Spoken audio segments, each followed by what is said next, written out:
जो आपका paper check कर रहा है, अब जी। आप समझिए वो आपका एक अकेले का पेपर नहीं चेक कर रहा होगा, वो बहुत सारे लोगों का पेपर चेक कर रहा होगा।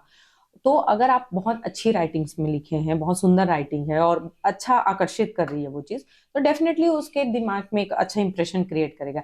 इट मीन्स कि नॉट आपकी आप बहुत राइटिंग बनाने में ही प्रैक्टिस करें, क्लियर होनी चाहिए, स्पष्ट होनी चाहिए, स्पष्ट दिखना चाहिए। हम मोस्टली क्या करते हैं कि जो चीज हमें आता है हम उसी चीज को पढ़ लेते हैं जी। और फिर उसको छोड़ देते हैं और सीधा हम एग्जाम के पहले रिवीजन करते हैं। वो गलत स्ट्रेटेजी है। जी। जो चीज आता है हमको उसमें हमको और ज्यादा नंबर लेके आने हैं, और जो चीज नहीं आता हमको उसको हमको पढ़ के उसको याद करके 2-3 बार उसको रिवाइज करके हमको उसमें भी अच्छे नंबर लेके आने हैं। जी। क्योंकि हमको मेंस क्लियर करना बस हमारा उद्देश्य नहीं है, हमको रैंक होल्ड करना हमारा उद्देश्य है। मैम इसमें एक ये भी था कि किस टाइप के क्वेश्चन को पहले अटेम्प्ट ले मेंस में एग्जामिनेशन हॉल में थोड़ा सा। नहीं, वो तो मैं आपको सीधा सलाह दूंगी, जो आपको आता है आप जी। सबसे पहले आप क्वेश्चन से एक बार पूरा कंप्लीट क्वेश्चन आप पेपर आप पढ़ लीजिए। जो आपको आता है सबसे पहले आप उसको लिखिए, क्योंकि आपको जो आता है उसमें आपकी जो स्पीड होगी लिखने की। जी। और एक और चीज अपने दिमाग में आप एक चीज रखिए कि हम क्या करते हैं, जब शुरुआत का जो 1 घंटा रहता है ना, हम बहुत अच्छे से राइटिंग बनाते जी। बनाते लिखते हैं, है ना, जी। उसमें हम टाइम बहुत वेस्ट कर देते हैं। अब जी। बाद में जब हम लिखते हैं, अगला जो हमारा घंटा होता है उसमें बहुत स्पीड में लिखते हैं। Hello friends, welcome back to my interview segment. मेरा नाम है निर्मल और आप देख रहे हैं हमारा YouTube channel success and happiness mantra. आज हमारे चैनल की गेस्ट 2017 बैच की डिप्टी कलेक्टर रुचि मैम है, जो फिलहाल जॉइंट कलेक्टर है। मैम आपका बहुत बहुत स्वागत है हमारे थैंक चैनल यू, में। Thank you. अभी से जीपीएससी का प्रीलिम्स हुआ है और मेंस होने वाला है, तो हम लोग आज मेंस की स्ट्रेटजी जानेंगे मैम से। सबसे पहले तो मैं जानूंगा मैम कि मेंस के लिए स्टैंडर्ड क्या बुक लिस्ट होनी चाहिए। स्टैंडर्ड बुक लिस्ट तो आपके सबसे पहले आपको सिलेबस को ध्यान रखना चाहिए। सिलेबस के अकॉर्डिंग आप देखिए, जैसे कि हमारे पूरा कंप्लीट जो मेंस का सिलेबस है वो 7 पार्ट में डिवाइडेड है। जी। तो आप सबसे पहले अपने सब्जेक्ट्स जो हैं, जिसमें मोस्टली आपका 50% आता है छत्तीसगढ़।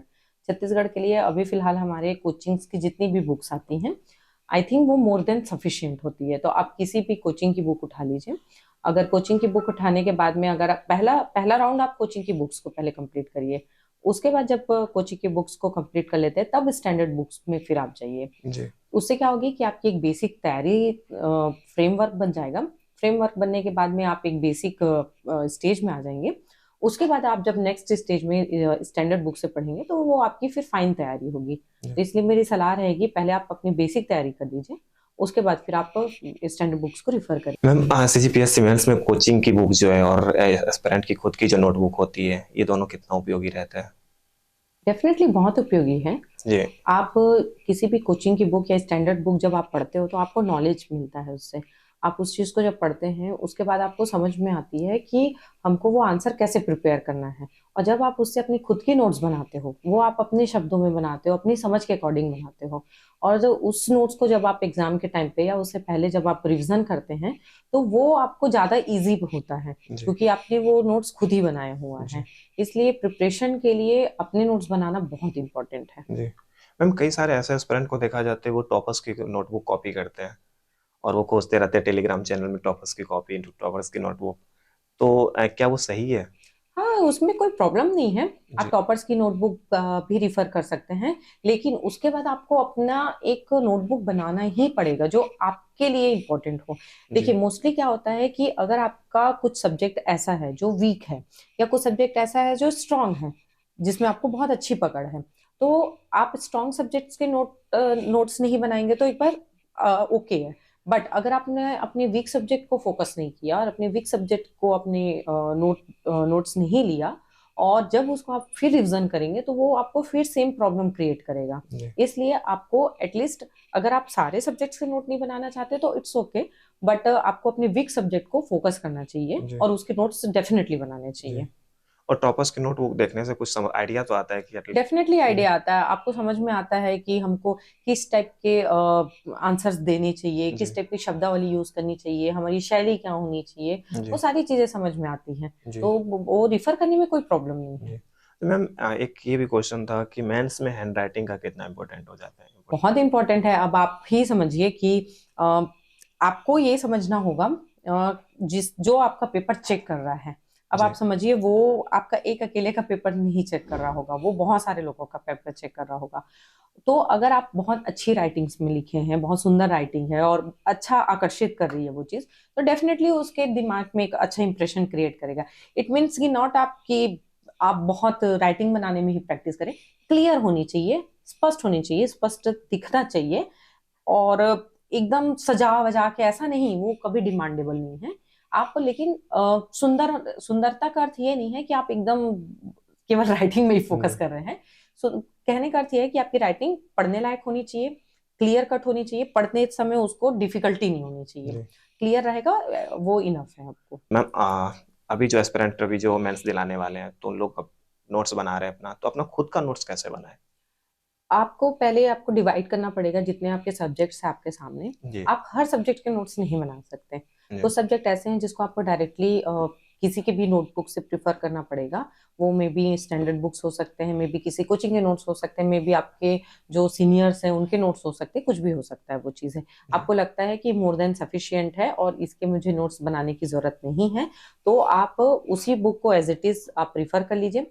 हाँ, आपको अगर लगता है कि इसमें मुझे कुछ टॉपिक्स हैं जो इसमें अच्छा नहीं दिया गया है पर्टिकुलर इस बुक में या इस नोट्स में, तो आप पर्टिकुलर उस टॉपिक्स को आप अलग से लिख लीजिए पन्ने में और उसको आप उसी सेम बुक में ही अटैच करिए। क्योंकि आप जब रिवीजन करने जाएँगे और आप 3-4 बुक से रिवीजन करेंगे तो वो टाइम वेस्टेज होता है। जी। परहैप्स जब आप एक बुक को पकड़ेंगे और उससे रिवीजन करेंगे तो वो ज़्यादा ईज़ी हो जाता है। जी। तो मैं ये नहीं बोलूँगी कि आप सारे सब्जेक्ट के नोट्स बनाओ, आप अपने सब्जेक्ट्स को डिवाइड करो। जिसके नोट्स ईज़िली अवेलेबल हैं, उसमें कुछ टॉपिक अगर आपको समझ में नहीं आ रहा है, तो आप उसके बुक पन्ने ऐड ऑन करिए और उसी को ही एज़ इट इज़ रिफर करिए। कुछ सब्जेक्ट्स ऐसे होते हैं जिसको आपको खुद के नोट्स बनाने ज़रूरी होते हैं। जी। स्पेशली आपके वीकर सब्जेक्ट जैसा मैंने पहले कहा, अपने वीकर सब्जेक्ट को बहुत ज़्यादा फ़ोकस करिए, उसके क्वेश्चंस को आप बहुत ज़्यादा फ़ोकस करिए। आप उसको जब देखेंगे, आप नोट्स बनाएँगे और अपने नोट्स को आप रिवीज़न करेंगे, तो डेफ़िनिटली आपको रिवीज़न के टाइम पे बहुत आसानी होगी। जी। तो नोट्स तो बनाने ही चाहिए। मैम अभी अब बहुत कम समय बचा है मेंस एग्जाम में, तो इस टाइम पे किस तरीके से अपने टाइम को यूटिलाइज करें, क्योंकि मेंस को बहुत वास्ट सिलेबस है, जी। तो सारे सब्जेक्ट्स को किस तरीके से कवर करें इतने 3 महीने के अंदर? मेरी सलाह ये होगी कि सबसे पहले आप जो ओल्ड क्वेश्चन पेपर्स हैं, उनको सबसे पहले आप उससे गो थ्रू हों, क्योंकि आप जब ओल्ड क्वेश्चन पेपर आप देखेंगे तो आपको समझ में आएगा कि मेंस में किस टाइप के क्वेश्चंस पूछे जाते हैं। Most of the time question repeat होते हैं, लेकिन मेरा इस संदर्भ में कहने का अर्थ ये नहीं है कि आप जो रिपीटेड क्वेश्चन है उसको देखिए। मेरा संदर्भ ये है कि आप जब ओल्ड क्वेश्चंस को देखोगे तो आपको ये समझ में आता है कि कौन से टॉपिक से क्वेश्चन पूछे जाते हैं और कितने नंबर के क्वेश्चन पूछे जाते हैं। आप एक फ्रेमवर्क बना सकते हो कि हाँ, इस जैसे पूरी हिस्ट्री में कंप्लीट हिस्ट्री से क्वेश्चंस नहीं आते, पर्टिकुलर उसके टॉपिक्स हैं और पर्टिकुलर उसके नंबर्स हैं जिससे उसे क्वेश्चंस आते हैं। तो जब आप एनालिसिस करोगे पुराने क्वेश्चन पेपर्स को तो आप उस चीज को आप इजिली आप समझ जाओगे कि कौन सा चैप्टर या कौन से टॉपिक्स इंपॉर्टेंट है और वो कितने नंबर का वेटेज रखते हैं। तो सबसे पहले आप तो पुराने क्वेश्चन पेपर सॉल्व करिए, उसके आपके पास प्रॉपर उसके पास सॉल्यूशन आपके पास होना चाहिए सारे क्वेश्चंस का। सेकेंडरी आपको जब पता है, जैसे मैंने पहले ही बताया, आपको पता है कि ये सब्जेक्ट मेरा वीक है, मुझे इसमें टाइम लगता है, तो उसकी तैयारी आप पहले करिए। हम मोस्टली क्या करते हैं कि जो चीज़ हमें आता है हम उसी चीज़ को पढ़ लेते हैं और फिर उसको छोड़ देते हैं और सीधा हम एग्जाम के पहले रिवीजन करते हैं। वो गलत स्ट्रेटेजी है। जो चीज़ आता है हमको उसमें हमको और ज़्यादा नंबर लेके आने हैं और जो चीज़ नहीं आता हमको उसको हमको पढ़ के उसको याद करके 2-3 बार उसको रिवाइज करके हमको उसमें भी अच्छे नंबर लेके आने हैं। क्योंकि हमको मेंस क्लियर करना बस हमारा उद्देश्य नहीं है, हमको रैंक होल्ड करना हमारा उद्देश्य है। तो आप उसके बाद फिर सेकंड में आपका वीक सब्जेक्ट्स जो हैं उसकी आप तैयारी करिए। फिर आपके बाद थर्ड राउंड में आपके जो स्ट्रॉन्ग सब्जेक्ट्स है जिसमें आपको कॉन्फिडेंस है कि मैं अच्छा नंबर गेन कर सकते हैं हम, तो उसकी तैयारी करिए। फिर उसके बाद जब रिविजन राउंड आप चालू कर रहे हैं तो फिर अगेन उसको वीक सब्जेक्ट को पहले पढ़िए, फिर स्ट्रॉन्ग सब्जेक्ट को पढ़िए। इस तरीके से आप अपने तैयारी के टाइम को आप डिवाइड कर सकते हैं। कुछ सब्जेक्ट ऐसे हैं जिसको आपको मेरे ख्याल से आपको डेली रिवीजन करना चाहिए, डेली, लाइक मैथ्स। हालांकि अभी तो मैथ्स का वेटेज कम हो गया है बट जितना है वो भी इम्पोर्टेंट है, क्योंकि मैथ्स आप समझिए ऐसा सब्जेक्ट है जिसमें अगर 10 नंबर का क्वेश्चन पूछा गया है, 8 नंबर का, 2 नंबर का, तो अगर आप उसको एग्जैक्ट सॉल्यूशन देते हैं तो वो आपको कंप्लीट नंबर देता है, उसमें नंबर कटने के चांसेस नहीं होते। उसी तरह भाषा, हमारे जो लैंग्वेज वाले पोर्शन है, पेपर 1 है हमारा, वो भी वैसे ही है। आप जितना उसमें पूछा गया है आप आंसर दीजिए और आपको पूरा कंप्लीट नंबर मिलता है।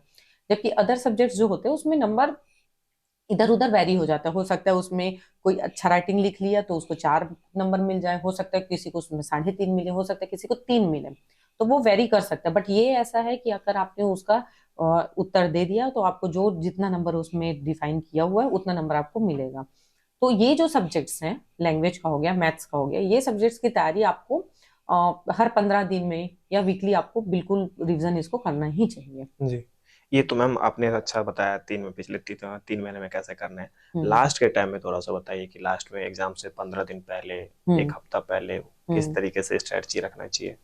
आप अपनी तैयारी के टाइम को ऐसे बांटिए कि जब जून में अगर एग्जाम है तो हम मई के लास्ट मई में हम अपना सिलेबस कंप्लीट खत्म कर चुके होंगे और एक बार रिवीजन भी कर चुके होंगे। अच्छा। एक बार रिवीजन करने के बाद आपको अपने शॉर्ट नोट्स तैयार करने चाहिए। जब आप रिवीजन कर रहे हो तो आपको समझ में आ जाता है कि हमको पर्टिकुलर ये टॉपिक नहीं समझ में आ रहा है या हमको इस टॉपिक को हमको याद करने में प्रॉब्लम हो रही है। तब आप अपने शॉर्ट नोट्स बनाइए। जी। शॉर्ट नोट्स में आप सिर्फ उन्हीं टॉपिक्स को नोट करिए जिसमें आपको पर्टिकुलर प्रॉब्लम हो रही है। उसमें भी कंप्लीट आंसर को नोट नहीं करना होता, उसमें कीवर्ड्स को नोट करना होता है। उसके कीवर्ड्स आप नोट करते गए और ऐसे करते करते आप अपने हर सब्जेक्ट के शॉर्ट नोट्स बना लिए। जब आप सेकेंड राउंड रिवीजन कर रहे हैं तो आप सिर्फ उस शॉर्ट नोट से ही आप रिवीजन करिए। जी। उससे फिर आपको फिर ये समझ में आएगा कि मैंने जो शॉर्ट नोट से रिवीजन कर रहे हैं उसमें से कुछ चीजें आपको ऑलरेडी याद हो चुकी हैं, आपको अच्छे से समझ आ चुकी है। कुछ चीजें जिसको अभी भी आपको याद करने में या समझने में प्रॉब्लम हो रही है, उससे आप फिर से उस शॉर्ट नोट्स का अगेन एक शॉर्ट नोट्स बनाइए। जी। और जब एग्जाम देने जा रहे हो आप तो एग्जाम के पहले आप उसी जो छोटा सा जो आपका पुड़िया जो हम बोलते हैं, जी। है ना, उसको आप उसको लास्ट लास्ट राउंड में आप उसको पढ़िए। अच्छा। जब तक आप अपनी स्ट्रेटेजी ऐसे फिल्टर आउट नहीं करोगे तो एग्जाम के पहले आप पजल्ड हो जाओगे और आप एग्जाम के पहले आप सारे सब्जेक्ट्स नहीं पढ़ सकते, ना ही सारे टॉपिक्स पढ़ सकते हो। बिल्कुल। तो इसलिए आपको फिल्टर करना ही पड़ेगा। जी। थैंक यू मैम, आपने बताया कि एक तो नोट्स बनाना है, दूसरा शॉर्ट नोट बनाना है, शॉर्ट नोट का भी एक शॉर्ट नोट बनाना बिल्कुल। है। और आप जो नोट्स मेन नोट्स भी बना रहे हैं वो भी कंप्लीट आपके नोट्स नहीं होने चाहिए। मतलब आपने 4 हम कई बार बोलते भी थे कि कई बार जब हम नोट्स बनाते तो कैसे बनाते, 4 बुक को सामने रख देते हैं और उसमें जी। से चीजों को फिल्टर करके हम अपने नोट्स बनाते हैं। ऐसे जी। नोट्स नहीं बनाते। जी। कुछ चीजें होती है जिसके आंसर्स बहुत अच्छे दिए हुए हैं बुक्स में, आपको उन चीजों को लिखने की जरूरत नहीं है। जी। हाँ, कुछ चीजें हैं जो बिखरी हुई हैं, जी। आप उसको बल्कि अपने कॉपी में लिख जी। लीजिए। बस उतना ही होता है, उसके अलावा आपको पूरा कंप्लीट आपको सिलेबस नहीं लिखना रहता कॉपी में। जी। मैम एक ये भी होता है, एस्पिरेंट नजर से देखते हैं तो अपने को हर क्वेश्चन इंपॉर्टेंट लगता है। इसीलिए नोट्स। मैंने बोला कि पहले आप पुराने क्वेश्चन जो आए हुए हैं, क्वेश्चन पेपर्स जो जी। आपके, उसको पहले आप उसको एनालिसिस करिए। जी। तभी आपको समझ में आएगा कि कौन सा पोर्शन और कौन से क्वेश्चंस जी। इंपॉर्टेंट है। और उसमें नोट्स बनाने बैठते हैं तो नोट्स बनाते बनाते बुक बन जाती है। हाँ, बिल्कुल बिल्कुल। तो इसीलिए मैंने बोला कि आपको नोट्स वैसा उस टाइप से नहीं बनाना है, जी। बुक जैसा नोट्स नहीं बनाना है। आपको नोट्स सिर्फ वही बनाना है जो आप एक बुक रिफर कर रहे हो और उस बुक में जो कमियां हैं वो आपके उस नोट्स में होने चाहिए। फिर उस नोट्स का एक शॉर्ट नोट्स होना चाहिए और लास्ट में आपको आते आते जब आप एग्जाम के 1-2 दिन पहले होते हो तो उस शॉर्ट नोट्स का भी एक शॉर्ट नोट्स होना चाहिए, जी। ताकि आप सिर्फ उस शॉर्ट नोट्स को, आप उसमें सिर्फ कीवर्ड्स होने चाहिए, आपके कीवर्ड्स को आप पढ़े और आप जी। एग्जाम देने गए तो जी। उसमें आपका एग्जाम स्ट्रेस फ्री रहेगा। जी। आप पजल्ड नहीं होंगे। जी। आप किसी प्रकार का उस समय कोई भी आपका मीन्स आपका कोई भी ऐसा नहीं रहेगा कि मुझे ये याद नहीं है, मुझे वो याद नहीं है। आपको इस तरीके का कोई भाव नहीं आएगा, ना डर का भावना आएगा। आप जी। उस समय कॉन्फिडेंट रहोगे जी। कि हाँ, मैंने ये सब चीजें मैंने कवर कर ली है और जी। जो चीज मुझे नहीं आती थी उसको भी मैंने 3 से 4 बार रिवीजन कर लिया है। जी। तो आप कॉन्फिडेंट रहोगे। जी। और पुड़िया है तो एग्जाम में बैठने से पहले भी देख सकते हैं, जाते जाते भी देखते नहीं जाते। नहीं, वैसा गलती नहीं करना। उस अच्छा। समय तो आप बिल्कुल छोड़ के जाओ। अच्छा। एग्जाम से आधे घंटे पहले, 1 घंटे पहले एकदम फ्री रहो, स्ट्रेस फ्री। जी। कोई भी प्रकार के स्ट्रेस मत लो, शांत। और बस अपने आप को बस बार बार ये बोलते रहो, कॉन्फिडेंस दिलाते रहो कि मुझे सारे आंसर्स आते हैं, मुझे सारा सब्जेक्ट आता है, मैंने सारा सब्जेक्ट बहुत अच्छे से समझ लिया है, पढ़ लिया है। मुझे सब चीजें बहुत अच्छे से समझ में आ चुकी है और मैं बहुत अच्छा आंसर राइटिंग करूंगा या करूंगी। मैं बहुत अच्छे से लिखूंगी। मैं सारी चीजें जो भी मुझसे क्वेश्चन पूछे जाएंगे मैं बहुत अच्छे से जवाब दूंगी। सारा जो भी अभी वर्तमान में जो चल रहा है उसके हिसाब से, समसामयिकी के हिसाब से मेरे उत्तर रहेंगे और मैं बहुत अच्छा नंबर इसमें गेन करूंगी। इस तरीके से जब आप मैनिफेस्ट करके जाओगे और अपने आप को कॉन्फिडेंस दिलाओगे तो डेफिनेटली आपका एग्जाम बहुत अच्छा जाएगा। अच्छा, और मुझे डीसी ही चाहिए।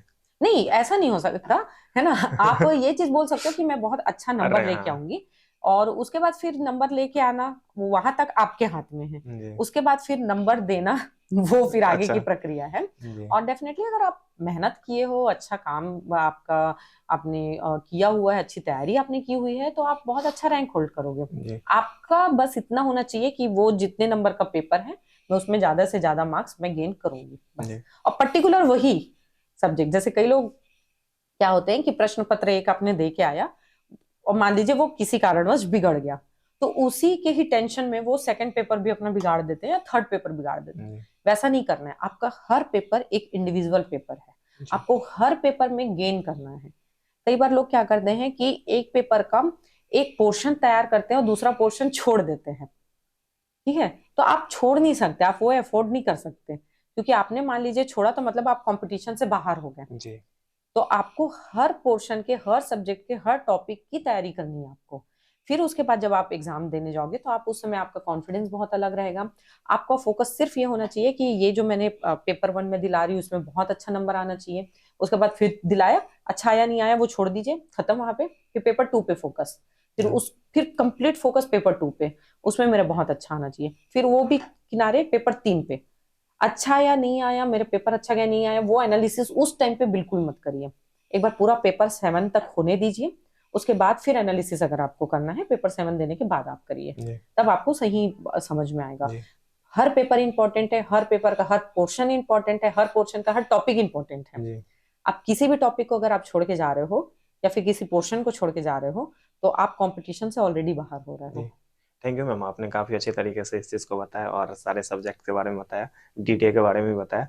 तो मुझे लगता है इस वीडियो से मैम के इस वीडियो से काफ़ी कुछ सीखने को मिलेगा। फिर जैसा सीपीएससी मेंस में सबसे ज़्यादा इंपॉर्टेंट हो जाता है छत्तीसगढ़ का, तो और ये वास्ट सिलेबस भी है इसका, तो इसको किस तरीके से पढ़ें, क्या स्ट्रेटजी रहनी चाहिए इसके लिए? बिल्कुल, हम छत्तीसगढ़ से हैं तो हमको छत्तीसगढ़ तो आना, छत्तीसगढ़ के बारे में हमको पता होना चाहिए, इसके जी इतिहास, भूगोल, अर्थव्यवस्था, संस्कृति, भाषा सबके बारे में पता होना चाहिए। और हमारे एग्जाम में भी सीजीपीएससी में भी 50% वेटेज लगता है ये सब्जेक्ट।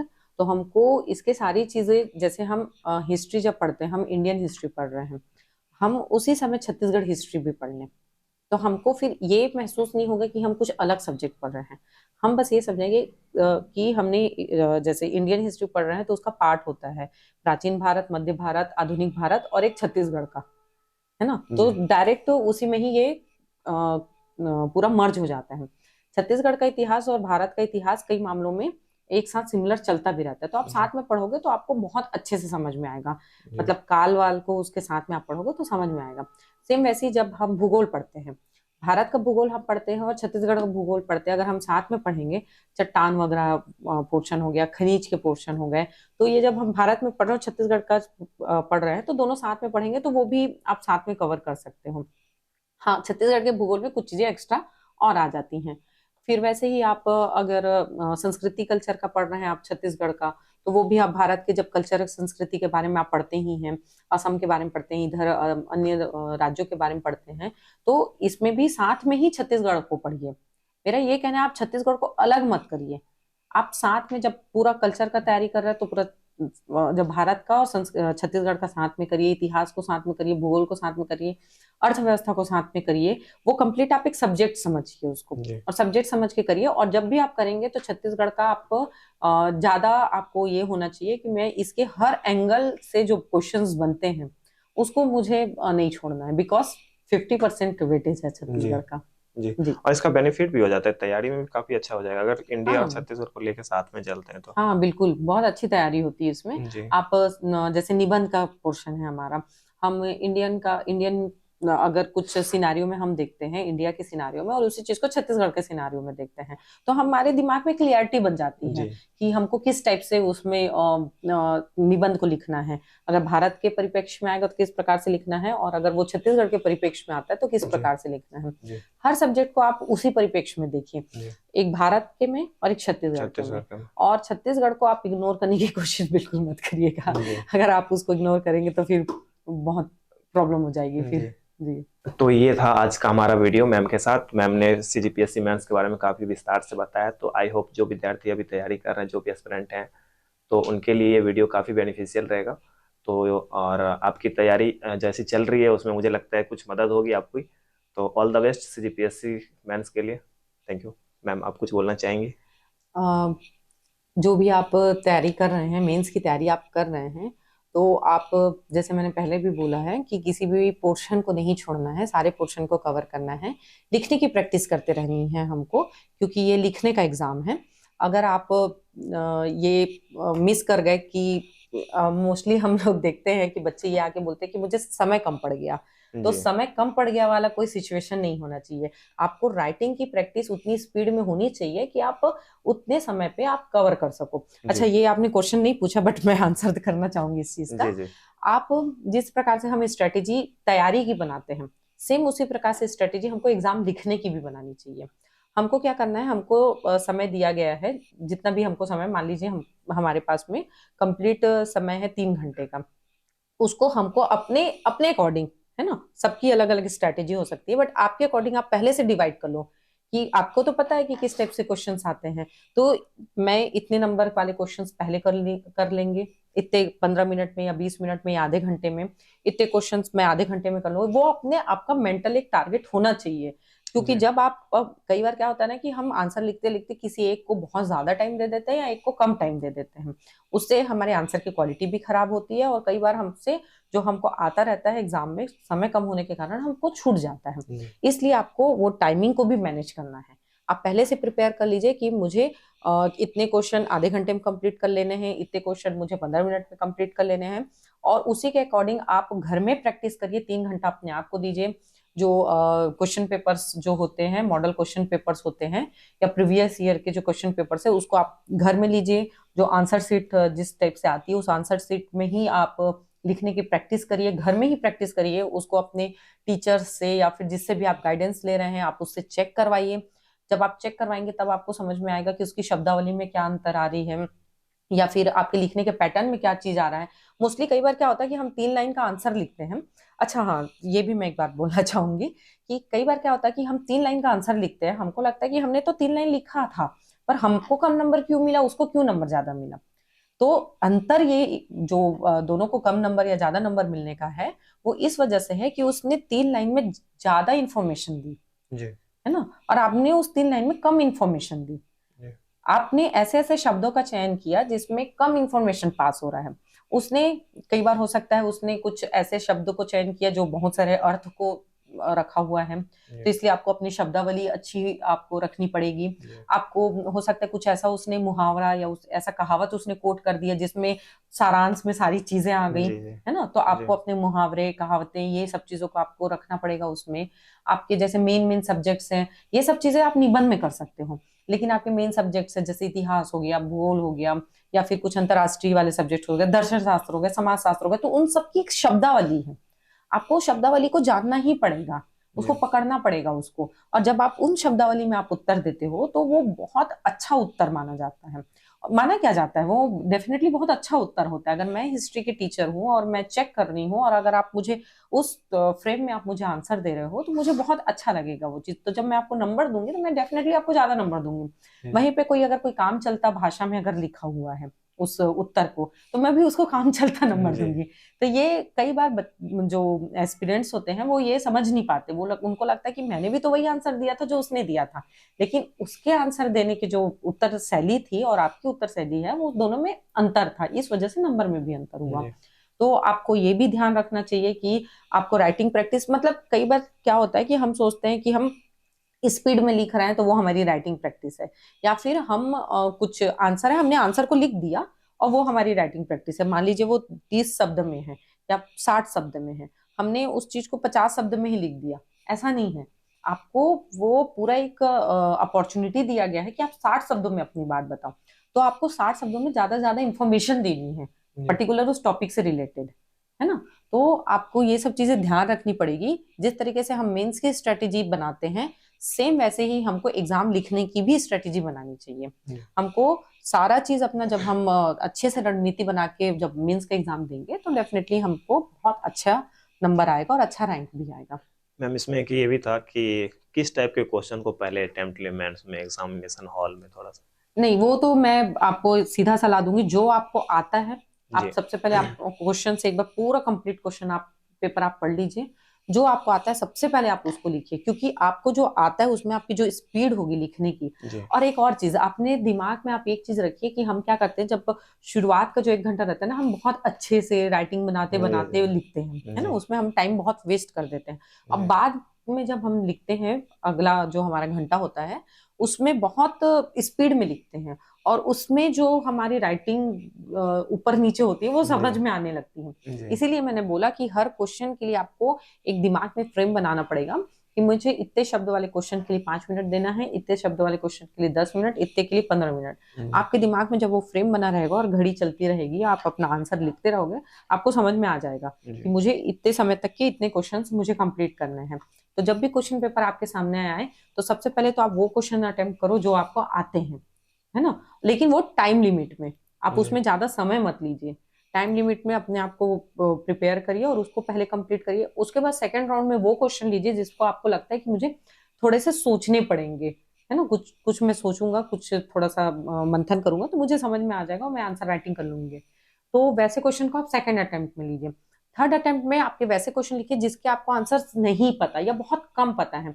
तो उसमें क्या रहेगा कि आपको थोड़ा सा सोचने का समय मिलेगा उसमें, और आप सोचेंगे तो डेफिनेटली आपको कुछ ना कुछ उससे रिलेटेड आपको याद आएगा ही।